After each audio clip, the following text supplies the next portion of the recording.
kita ini kayak malaikat maut ya. Jadi bisa menghidupkan dan mematikan pemilih ya. Tak kenal maka tak sayang, kalau udah sayang jangan ditinggal, karena kalau ditinggal pas sayang-sayangnya bikin gak enak makan. Halo teman pemilih, Selamat datang kembali di podcast Bung Jangli.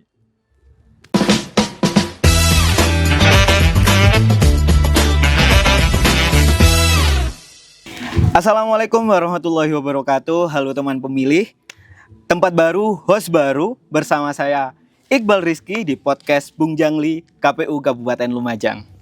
Sebelum kita mulai berbincang lebih lanjut, saya mewakili KPU Kabupaten Lumajang ingin mengucapkan turut berbelasungkawa yang mendalam untuk teman pemilih yang terdampak banjir di wilayah Sumatera dan Aceh.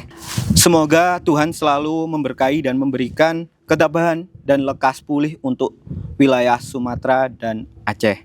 Ngobrolin soal bencana, bolehlah kita flashback dulu di 2024 kemarin. Tepat di sini, di hunian tetap Bumi Semeru Damai, tepatnya di Candipuro. Ini merupakan program relokasi dan pembangunan rumah baru bagi warga Lumajang yang kehilangan tempat tinggal akibat erupsi Gunung Semeru. Terutama di wilayah yang terdampak itu di Pronojiwo dan Candipuro. KPU Kabupaten Lumajang telah mempersiapkan 77 KPPS yang ditempatkan di 11 TPS lokasi khusus di Bumi Semeru Damai ini untuk membantu 2.992 warga korban erupsi Gunung Semeru yang terdapat di DPT Pemilu 2024 kemarin. Ya, juga di sini perubahan kondisi masyarakat yang terjadi di lokasi yang terdampak bencana alam seperti Huntap Semeru ini salah satu alasan mengapa pemutahiran data pemilih berkelanjutan itu sangat penting dan krusial.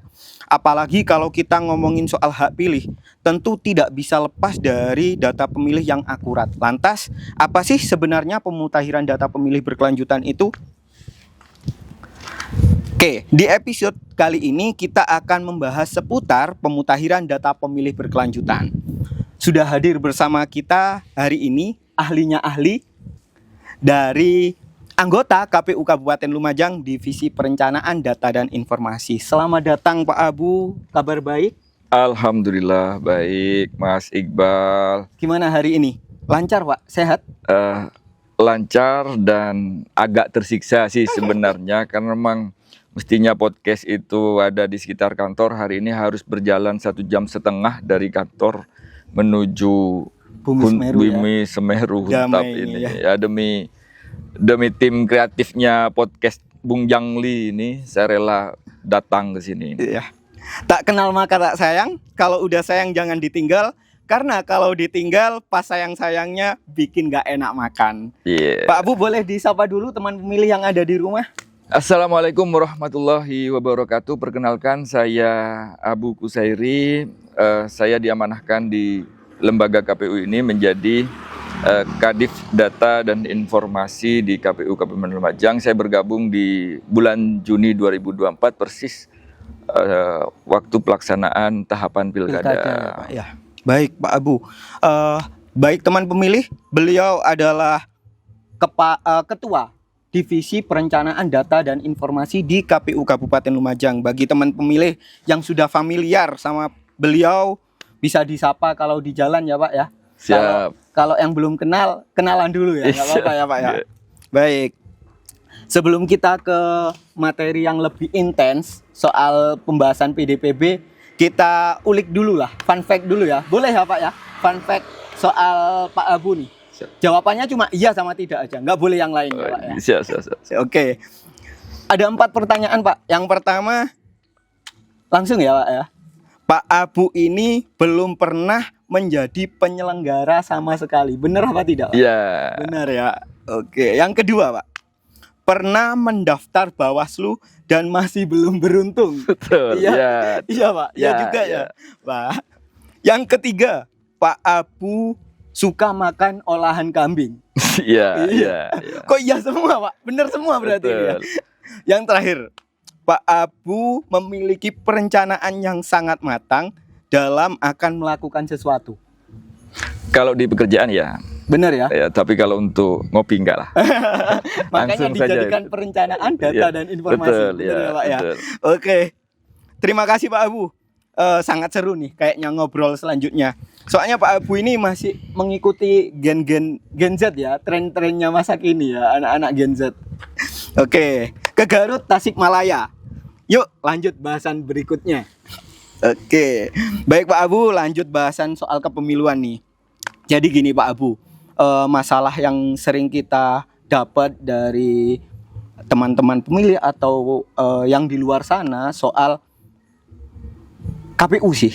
Jadi gini, enak ya jadi KPU itu kerjaannya cuma 5 tahun sekali. Kalau nggak ada tahapan ya udah nganggur, nggak ada yang dikerjain gitu. Padahal kita itu kan masih banyak ya Pak. Salah satunya PDPB ini, benar ya Pak ya? Betul. Jadi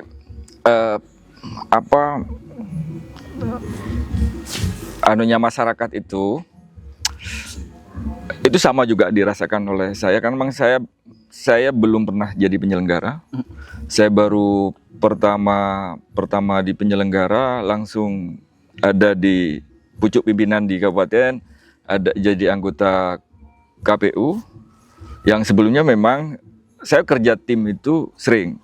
Saya pernah di bank kerja tim, saya di developer juga pernah kerja tim. Nah, di KPU saya pikir setelah selesai dari tahapan, selesai pemilu atau pilkada, maka kita akan nganggur gitu loh. Kita akan nunggu lagi ada tahapan selanjutnya. Berarti kalau misalnya tahapan selesai di 2025, ada tahapan lagi di 2028, berarti ada jedah nih. Waktu nganggur sekitar 3 atau 2 tahun. Nah, itu enak nih untuk santai. Ternyata setelah evaluasi tahapan itu selesai, ada nih muncul namanya PKPU nomor 1 tahun 2025 tentang pemutahiran data pemilih berkelanjutan. Nah, ini yang akhirnya memang ini sesuai dengan waktu kontrak kita dengan lembaga KPU pusat, bahwa kita itu tidak ada jeda waktu libur. Misalnya kalau lembaga membutuhkan entah Sabtu atau Minggu, entah malam atau siang, itu harus siap. Nah, ini dirasa memang oleh seluruh komisioner seluruhnya, termasuk saya pribadi. Jadi di DPT ini kan dia memutakhirkan data setelah ini disinkronkan antara DP4 namanya. DP4 ini KPU RI sudah bekerja sama dengan Kemendagri, kemudian itu digabungkan dengan DPT kita yang terakhir yang pilkada, sehingga kita ada namanya PPDB. Ya. Oh iya, PDPB ini berarti program berkelanjutannya dari KPU ya Pak? Betul. Ya? Oh gitu ya. Jadi mungkin bisa dijelaskan Pak terkait PDPB ini. PDPB itu dilakukan kapan? Terus berapa kali dalam setahun? Mungkin bisa Pak dijelaskan juga Pak. Jadi secara operasional pemutakhiran data pemilih berkelanjutan ini didefinisikan berkelanjutan. Ini bukan hanya misalnya diukur 6 bulan sekali, atau ini harus berkelanjutan. Ini memastikan bahwa data DPT kita itu siap kapan saja ketika negara membutuhkan data kita. Nah, di BKPU nomor 1 itu mengamanahkan untuk kabupaten itu minimal itu 3 bulan sekali, dan untuk provinsi itu minimal 6 bulan sekali, dan termasuk dengan KPU RI itu 6 bulan sekali. Oke. Berarti per semester ya? Per semester untuk yang provinsi dan KPU RI, kalau kita minimal itu 3 bulan sekali. Berarti di KPU Kabupaten Lumajang terkait PDPB ini sudah melakukan rekapitulasi tingkat kabupaten ya Pak ya? Triwulan ya, sudah ya? Jadi kita itu pilkada itu selesai persisnya itu antara bulan April bulan Maret ya. Mestinya memang bulan April bulan Maret itu kita sudah melakukan rapat pleno untuk PBDB untuk tahap triwulan yang pertama. Cuma karena memang ada wilayah-wilayah yang lain masih ada PSU, termasuk misalnya di Jawa Timur ada salah satu kabupaten juga PSU, sehingga PPDB tingkat kabupaten di semester 1 itu tidak diadakan, baru ada kita itu mengadakan di semester triwulan di triwulan yang kedua, ketiga, terakhir keempat yang kemarin di bulan Desember. Iya. Baik, gini Pak Abu. Jadi seumpama Pak Abu, semisal kalau PDPB ini nggak dilakukan, konsekuensinya apa sih buat data pemilih nih Pak? Jadi begini, kita kemarin itu saya akan cerita dari awal ya.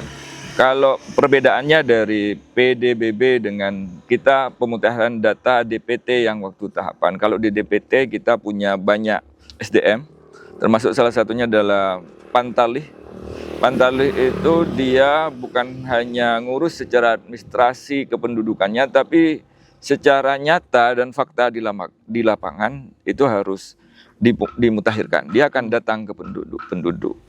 Kalau di PBDB tidak, kita itu kebanyakan memang secara administrasi saja. Jadi di data negara kita itu di penduduk itu ada namanya SIAK. Sistem Informasi Administrasi Kependudukan. Nah, ini yang kita cermati. Nah, apa sih ini? Apa tujuannya adalah ini menyajikan data pemilih berskala nasional. Jadi data kita itu kan fluktuatif ya, dinamis. Kita tidak bisa menahan misalnya Mas Iqbal mau pindah ke Malang hari ini atau mau pindah ke Jember misalnya, kita tidak bisa menahan. Nah, fungsi dari DPT memastikan bahwa setiap 3 bulan sekali minimal kita sudah tahu kondisi kependuduk kita itu seperti apa, khususnya yang umur 17 tahun ke atas. Oh, berarti di data pemilih kita itu banyak kategori ya Pak ya? Berarti yang kategori pemilih pemula ada ya, 17 tahun itu. Betul. Terus generasi Z, Gen Z itu ya, yang usia-usia 18 ke atas ya. Ada juga ya berarti ya Pak ya? Ya, jadi ada sebenarnya sama sih, kita itu kan ada perbedaan di DPT kita itu.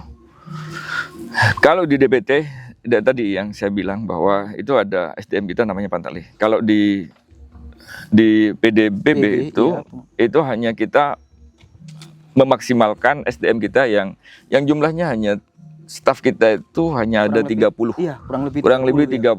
Mau tidak mau ini kita harus bekerja sama, berkolaborasi dengan lembaga vertikal yang pasti dispenduk. Harus kita libatkan. Kemudian dinas-dinas kayak dinas pendidikan, dinas terus sosial, dinas sosial, dinas TNI Polri yang dia pasti punya pemilih baru, misalnya dari pensiunan TNI Polri. Terus kemudian mestinya dari Kemenak, misalnya orang yang menikah di bawah umur 17 tahun itu dibuktikan oleh pengadilan agama dia mendapatkan izin untuk menikah, maka itu dia berhak.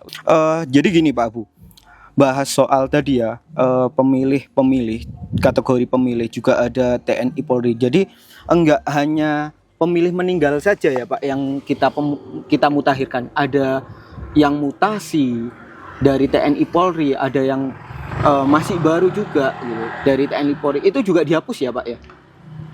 Iya, selama ada bukti yang diinformasikan oleh kedua lembaga ini, kita akan pastikan itu tidak memenuhi syarat menjadi pemilih. Nah, ini yang terjadi juga, ini informasi terhadap para pemilih kita itu. Tujuannya PPDB pertama memang pemutakhiran data, itu pasti. Kemudian data yang disandingkan itu kan ada DP4 yang itu turun dari Kemendagri. Kemendagri itu kan dapatnya dari Disduk Capil. Disduk Capil seluruh nasional itu dikumpulkan di Kemendagri, kemudian Kemendagri menurunkan ke KPU. Ini nih data yang akan disandingkan yang bisa kalian lakukan. Nah, ternyata memang ada perbedaan yang hari ini kita masih mengkomunikasikan terhadap pemerintah. Yang pertama misalnya begini, ngomong data kematian. Kita ini kan kayak kayak malaikat maut ya. Iya, Jadi boleh. bisa menghidupkan dan mematikan Pemilih, pemilih ya. Jadi misalnya di DPT itu sudah kita coklit, misalnya itu sudah meninggal. Namun kan keterangan waktu di DPT itu pakai surat keterangan kuning kalau istilahnya kalau yang ini ya. Surat kuning ya Pak. Surat ya? kuning. Yang dikeluarkan dari desa. Ya, dari benar ya? desa. Nah, itu sudah bisa karena memang de facto dan de jure ya. Iya. Di lapangan memang benar-benar mati dibuktikan dengan surat kuning dari desa. Maka Pantalih kemarin waktu pencoklitan itu mereka mentemeskan tidak memenuhi syarat untuk orang yang meninggal. Nah, setelah tahapan selesai, DPT sudah ditetapkan, kita masuk pada area free tahapan nih, sudah tidak ada tahapan, maka kita ada pemutiaran. Pemutiaran ini disandingkan, data ini masih aktif di Dispenduk, secara masih aktif. Nah, ini dianggap hidup lagi.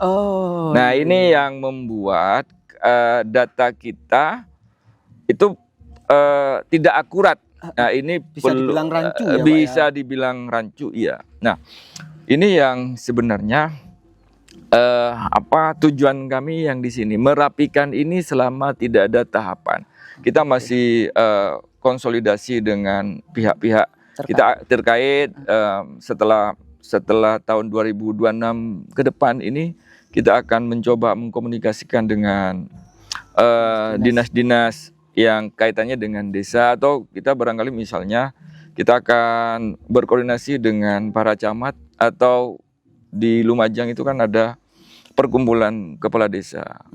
Dan ini juga informasi juga terhadap pemilih bahwa di desa-desa itu pemerintah Kabupaten Lumajang kan sudah memberikan, tidak perlu sebenarnya misalnya bikin akte kelahiran, bikin akte kematian itu tidak perlu ke kecamatan atau ke Dispenduk. Cukup datang ke kelurahan atau datang ke desa. Ya, ke desa, tidak kecamatan, tidak usah ke kecamatan, namanya si paket. Dia cukup masuk ke sana, akhirnya keluarlah akte KK sama akte kematian. KTP tidak. Kalau KTP tidak. Nah, ini kalau misalnya itu tergantung dari seluruh SDM desa ya. Tidak semuanya SDM-nya desa itu bisa mengoperasikan si paket. Gitu. Jadi kalau misalnya itu terus-terusan dicanangkan oleh pemerintah Kabupaten Lumajang, akhirnya memang surat kuning sudah tidak berlaku di Lumajang, surat kematian diterbitkan, maka di Siak sudah tidak ada lagi sudah orang yang mati hidup lagi, itu sudah tidak ada. Gitu. Ya. Kalau itu benar-benar dilakukan. Oke, Pak Abu, sangat informatif sekali ya.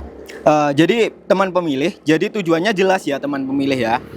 PDPB ini tujuannya untuk memastikan akurasi data teman pemilih dan menjamin hak teman pemilih untuk mencoblos di pemilu atau pilkada selanjutnya. Gitu ya Pak ya.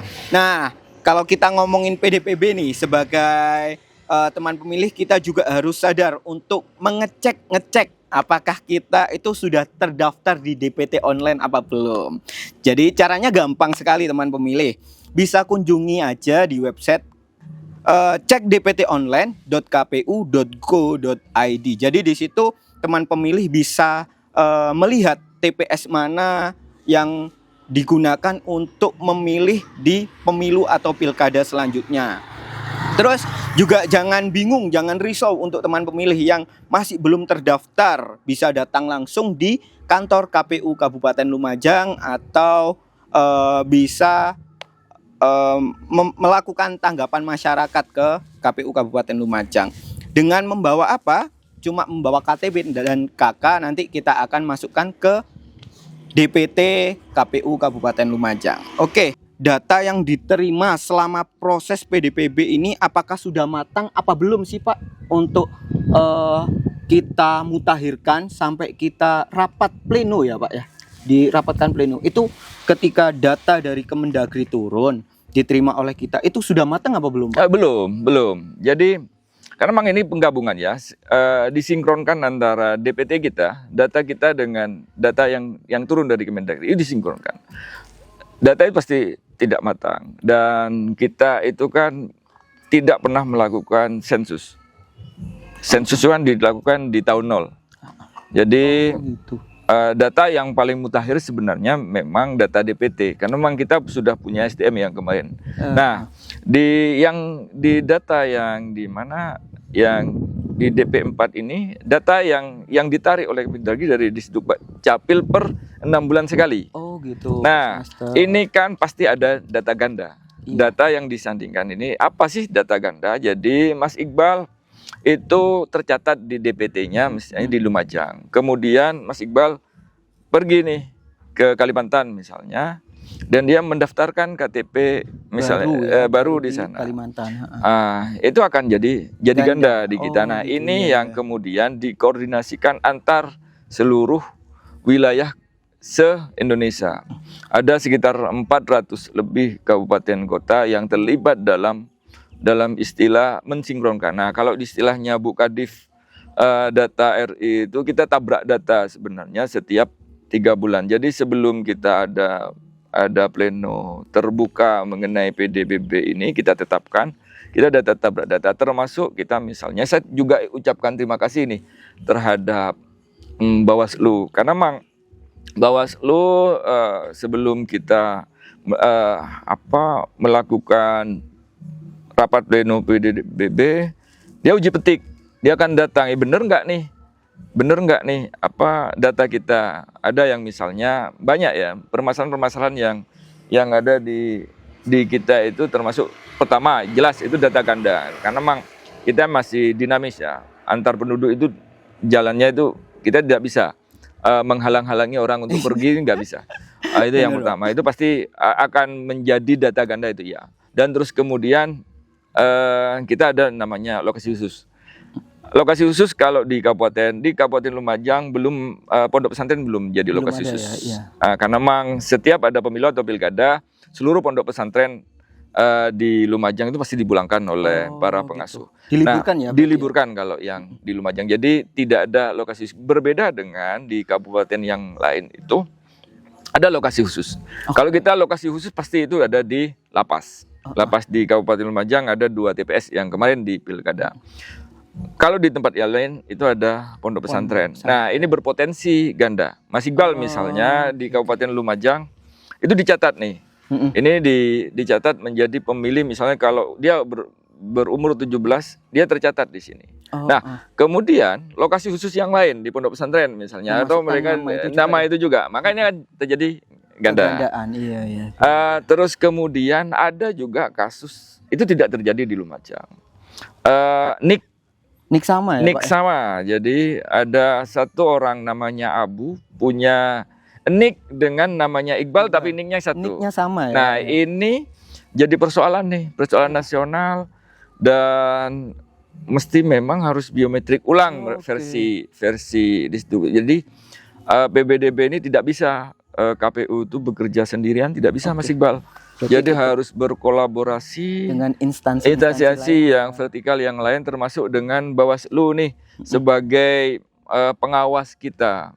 Jadi biar memang data kita yang benar-benar akurat, valid ya Pak ya. Harus. Baik. Oke Pak, kita bahas data valid.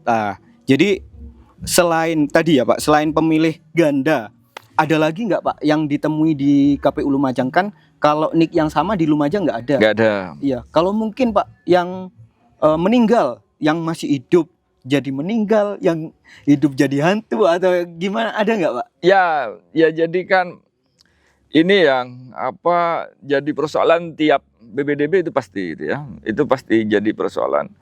Kita mungkin nanti suatu saat ya, kita itu sama dengan kayak di perumahan one gate system, jadi satu pintu gitu ya.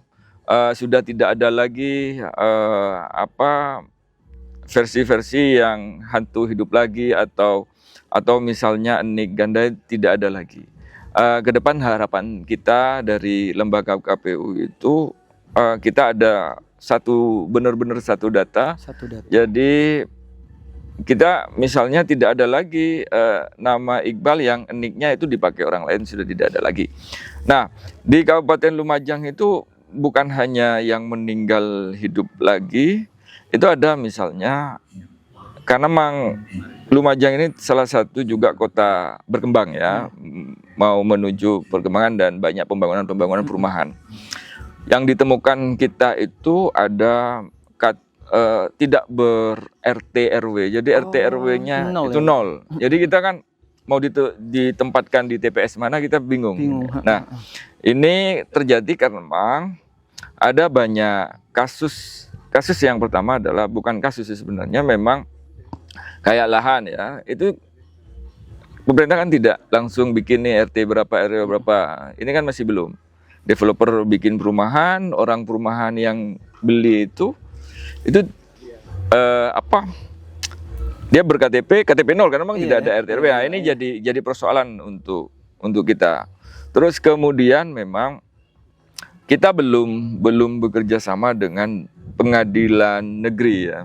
PN Lumajang kita suatu saat saya pengen berkoordinasi dengan pengadilan negeri kaitannya dengan orang, kan kita tidak tahu ya, orang ini dicabut hak politiknya, ini berhak jadi politik, kita tidak tahu. Itu harus ada keputusannya pengadilan. Nah, kita ke depan mencoba untuk berkolaborasi bukan hanya dengan Kemenak tapi juga dengan seluruh stakeholder yang berkaitan dengan PPDB dan data ini. Oke Pak, terkait PDPB, bisa dong disepil jumlah terakhir di PDPB kemarin Pak, di triwulan 4 ya, yang ada di Lumajang Pak. Ada berapa Pak? Ya, ada. Sebentar ya, saya jumlah pastinya sekitar angka 800. 800 ya. Nah, ya. Saya akan buka datanya lebih akuratnya. Kita untuk triwulan yang keempat itu laki-laki 421671, perempuan 438417. Jadi total jumlahnya itu 860088. Oh. Jadi hampir 900 ya, iya. Hampir 900.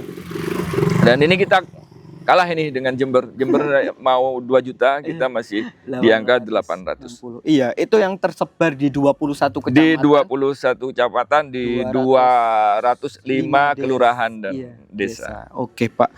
Dengan kondisi geografis yang seperti ini, yang di Lumajang, yang ada di Lumajang, Pak, apa sih tantangan tersulit bagi Pak Abu dan tim untuk melaksanakan PDPB, Pak? Tantangannya memang ya itu ya,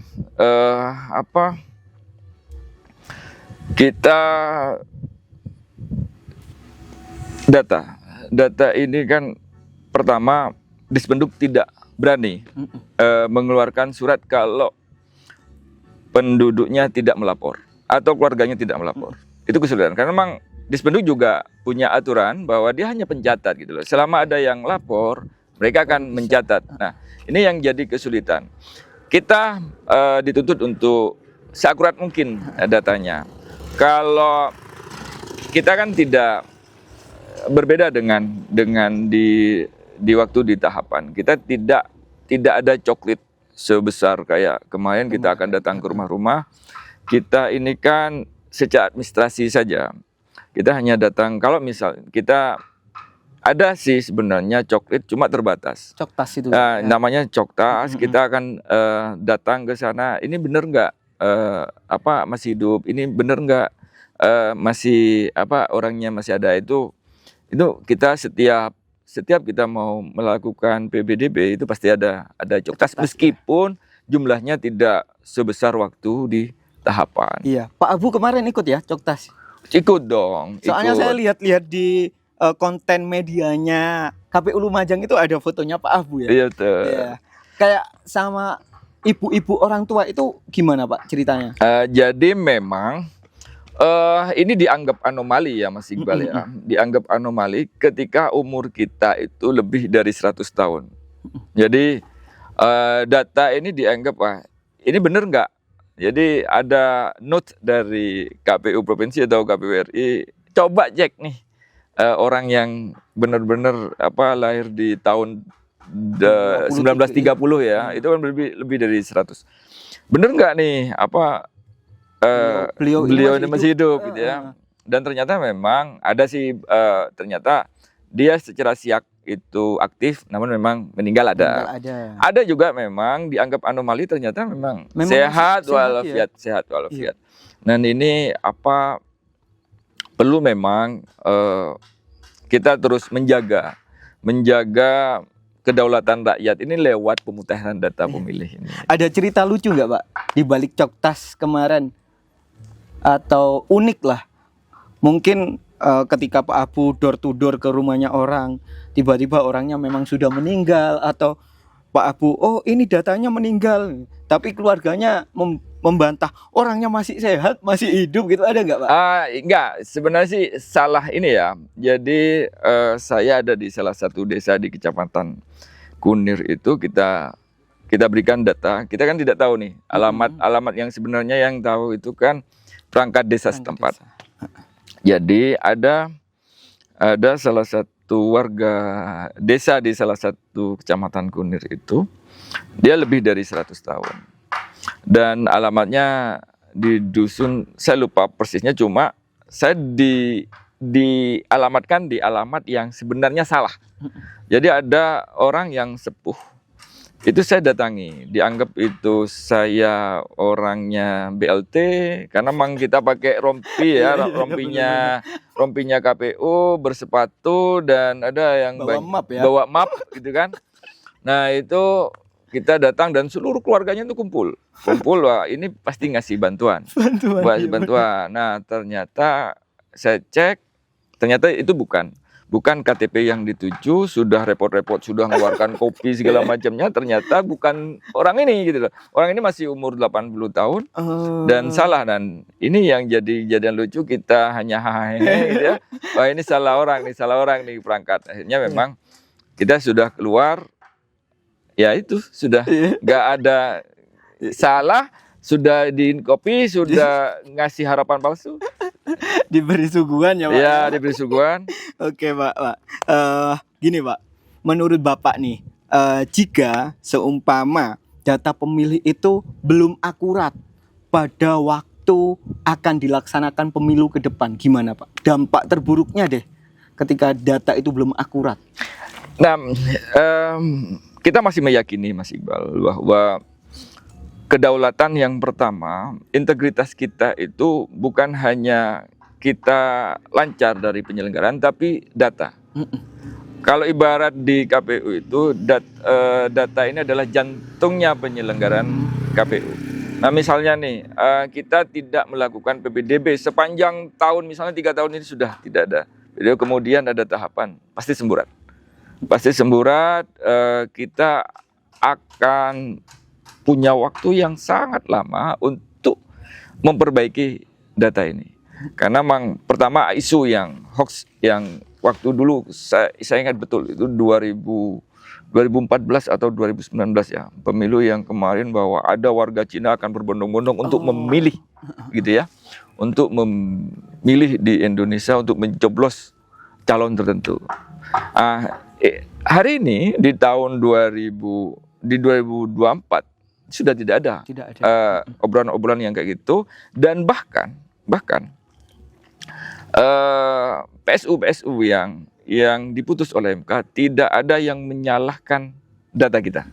Nah ini yang kemudian pemutakhiran ini harus terus berjalan. Nah berbedanya juga di BDBB yang hari ini dengan yang dulu. Kalau dulu komisioner itu kan harus ngemis-ngemis nih, bukan ngemis ya, harus bersilaturahmi, harus baik-baik nih dengan kepala dinas di situ Capil untuk bisa minta datanya Kabupaten Lumajang untuk bisa disandingkan oleh kita. Itu dulu ya. Itu dulu. Nah di periode yang hari ini sudah tidak. Kita tinggal hanya menunggu saja dari provinsi menunggu dari KPU RI menunggu dari Kemendagri, lalu turunlah data ini yang dikonsumsi oleh Kap Kota untuk kita sandingkan dan kita mutakhirkan. Oke. Nah, begitu. Baik Pak Abu. Nah, gini Pak Abu, ada nggak aplikasi penunjang untuk memutakhirkan data pemilih itu Pak? Penunjang ya, aplikasi penunjang untuk PDPB ini. Ya, jadi saya ada cerita lucu ini Mas Iqbal. Jadi namanya Sirekap sih sebenarnya. Ini yang menjadi cerita saya yang pertama kali saya jadi anggota KPU itu gara-gara di Sirekap ini. Jadi saya begitu terlantik, saya pulang di Jakarta, ada rapat Zoom dengan sekretaris dan Kasubag. Itu nanti Pak, besok Bapak harus masuk kantor. Besok kita akan mengumpulkan seluruh PPK, khususnya yang data dan informasi. Kita akan mengumpulkan ini Pak, terkait dengan tahapan. Oke, saya klikkan karena memang biasa ya. Kita akan dikasih perkenalan dengan PPK, dengan teman-teman PPK bahwa ini nih komisioner yang baru. Tapi tidak di waktu yang kemarin itu. Di tahapan kemarin saya hari Senin sudah PPK saya datang jam 8, jam 8 datang semua PPK dan itu senior semuanya ya. Senior yang sudah berpengalaman di pemilu. Mereka itu diikutkan kembali di pilkada. Nah, begitu masuk di ruangan, tak pikir itu hanya perkenalan. Ternyata itu ngomong Sirekap yang sama sekali saya tidak paham dengan Sirekap itu. Nah, waktu kemarin itu operator yang namanya Mas Iqbal itu masih belum ada. Dan saya terima kasih pada tim saya di divisi saya punya Kasubag yang luar biasa pintarnya. Saya punya tim namanya Mas Bagus juga luar biasa. Ini juga memberikan edukasi meskipun sedikit waktu itu, hanya sekitar setengah jam ya, Pak. Bapak harus memberikan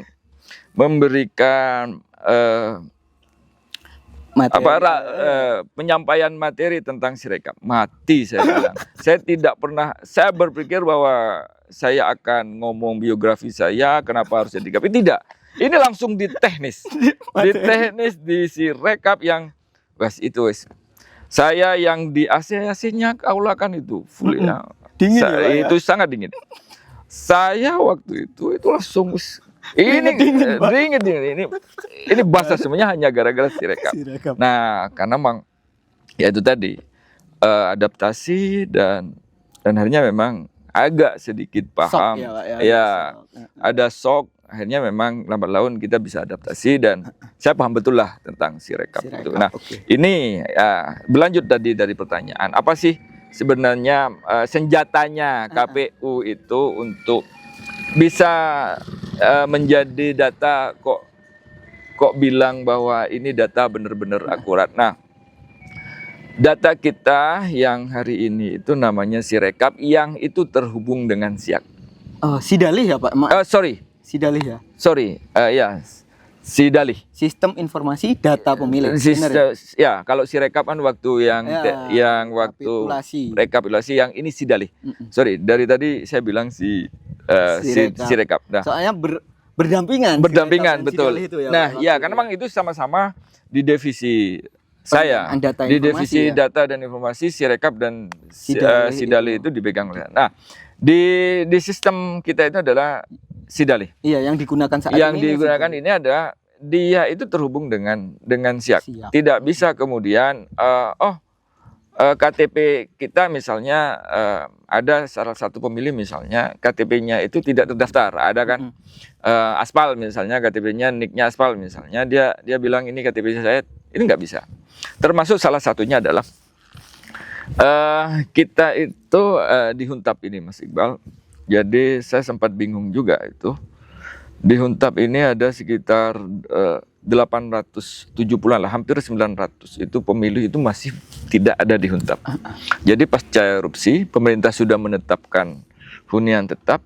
Namun karena memang ya ternak mereka, pekerjaan mereka itu ada di wilayah mereka, sehingga Huntap ini tidak kayak sekarang gini. Dia masih berada di wilayah Sumbersari. Nah, itu orang masih berarti tinggal di sana. Nah, itu kesulitan kita. Nah, di Sidalih kita, di SIAK kita, mereka tercatat di sini. Mereka punya KTP lama, Mas Iqbal. Mereka ketika Coklit sama Pantal di sana, dia punya KTP. KTP ya. Di KTP Supiturang ya, Pak? Supiturang. Ada yang di Sumberwulu dia punya KTP. Saya punya KTP di sini. Saya harus memilih di sini. Tapi dicek siak oleh teman-teman operator, mereka ber-KTP Huntap. Sumber Mujur. Ber-KTP Sumber Mujur. Nah, ini jadi permasalahan yang kemarin. Ya untung memang kita punya Sidalih itu, kita berkoordinasi dengan waktu itu Bu PJ, Iya. BPJ Bupati, bahwa kita boleh ada lokasi khusus kebencanaan. Pertanggungjawabannya adalah pemerintah setempat atau tokoh yang setempat. Saya bilang kepada Bu PJ ada nih aturan bahwa begitu memang mereka tidak bisa memilih di Huntap ini, mereka harus memilih di Tempatnya, wilayah iya. setempat ya. Asal ada yang bertanggung jawab. Bupati tidak mau, Nggak Bu berani. PJ tidak mau. Saya tidak berani. Ya apa harus memilih di Huntap Di karena dusun Sumbersari ini sudah dusun zona merah. Oke. Jadi tidak boleh ada. Nah, ini yang kemudian akurasi kita itu, saya berterima kasih pada Sidalih ini. Ini benar-benar akurat. Oke. Karena terhubung dengan datanya di sistem pendataannya di Capil namanya Siak. Oke Pak, jadi kita akan bahas lagi di pemilih pemula lagi ya Pak. Gini Pak, jika Pak, jadi gini Pak, apa yang harus dilakukan agar anak-anak muda itu proaktif memastikan namanya itu terdaftar sebagai pemilih Pak? Kita sudah dunia medsos ya, dunia digital, apapun yang harus dilakukan harus kita serba digital ya. Termasuk kita misalnya mau pergi hari ini kan Natal tahun baru ya, mereka butuh dia beli tiket, entah tiket kereta api, entah tiket pesawat, atau mereka akan menyeberang, itu pasti punya KTP. Satu hal penting, dia harus mengupdate diri. Dia datang ke kecamatan, hanya tinggal 1-2 menit kalau misalnya tidak mereka akan ber-KTP. Kita dunia digital butuh KTP. Itu yang pertama itu. Dan itu untuk jaga-jaga untuk pribadi. Nah, kemudian kedaulatan negara kita, kedaulatan pemilih itu, mereka harus jadi pemilih untuk bisa terus menjaga demokrasi ini. Oke, baik Pak.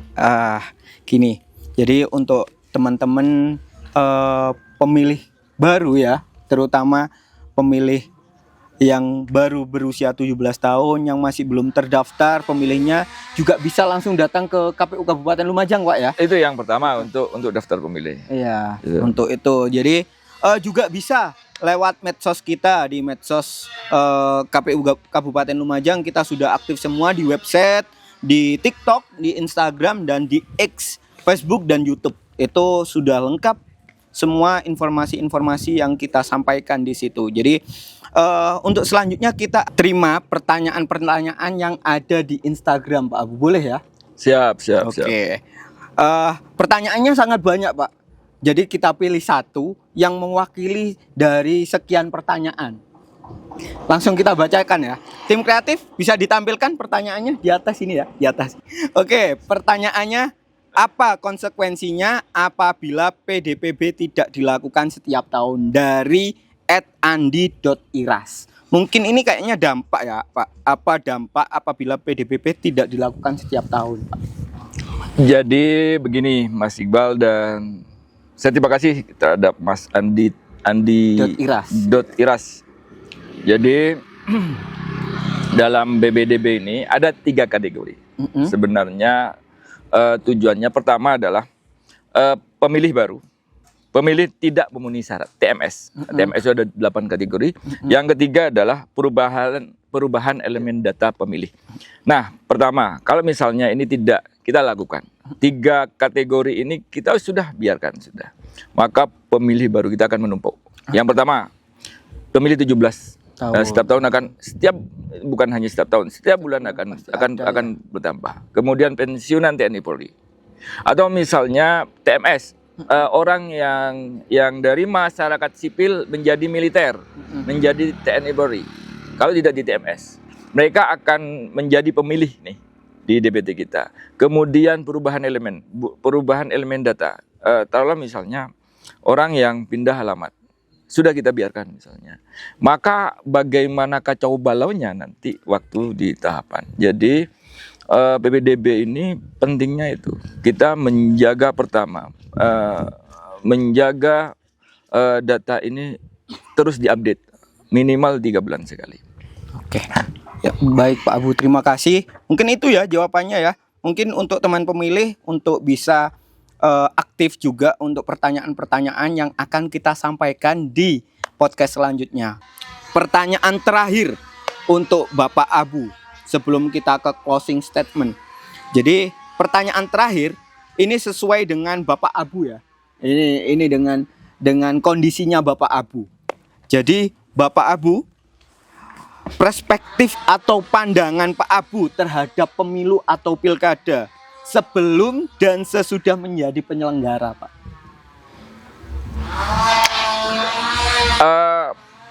Saya aktivis ya, jadi saya merasakan betul baik jadi penyelenggara atau tidak jadi penyelenggara, saya memang berharap betul dengan pemilu, karena memang pemilu inilah kedaulatan rakyat itu.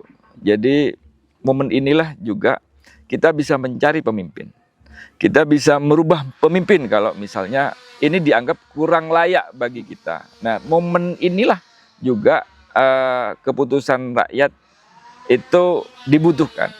Jadi investasi kita, ada istilah tadi itu selama perjalanan kita ke Huntap ini, misalnya pacaran misalnya ya. Pacaran, kalau pacaran tapi tidak nikah, dia terus berinvestasi, dianggap investasi bodong. Nah, sama dengan kita di pemilu ini, saya baik sebelum jadi penyelenggara atau setelah jadi penyelenggara, bahwa kita akan berinvestasi nih di 5 tahun. Investasi kita bodong atau tidak, penentunya adalah kita waktu kita masuk di bilik suara. Makanya ini penting banget. Jadi kalau kita tidak ingin menjadikan investasi kita investasi bodong, maka salah satu caranya adalah berinvestasi kita masuk di bilik suara ke depan. Oke. Terima kasih banyak Pak atas waktunya. Kita sudah di penghujung acara nih. Jadi untuk teman-teman pemilih yang masih belum tahu gimana cara untuk melihat teman pemilih ada di TPS mana, jangan lupa silakan cek saja di website cekdptonline.kpu.go.id. Di situ teman pemilih bisa melihat teman pemilih sudah terdaftar di DPT apa belum. Mungkin itu juga bisa teman pemilih langsung ke websitenya lumajang.kpu.go.id, di TikTok, Instagram, X KPU Kabupaten Lumajang, dan Facebook, YouTube KPU Lumajang. Bisa di subscribe, komen-komen aja apa yang kurang, apa yang lebih, silakan di komen saja. Nanti itu sebagai pembelajaran kita ke depannya ya Pak. Betul. Untuk sosialisasi ke masyarakat dan teman pemilih. Mungkin itu. Terima kasih Pak Abu atas kesempatannya. Semoga obrolan kita sangat bermanfaat untuk teman-teman pemilih yang ada di rumah. Amin. Pak Maksum jalan-jalan ke Pulau Bali. Assalamualaikum dan sampai jumpa lagi. Terima kasih teman pemilih. Dadah.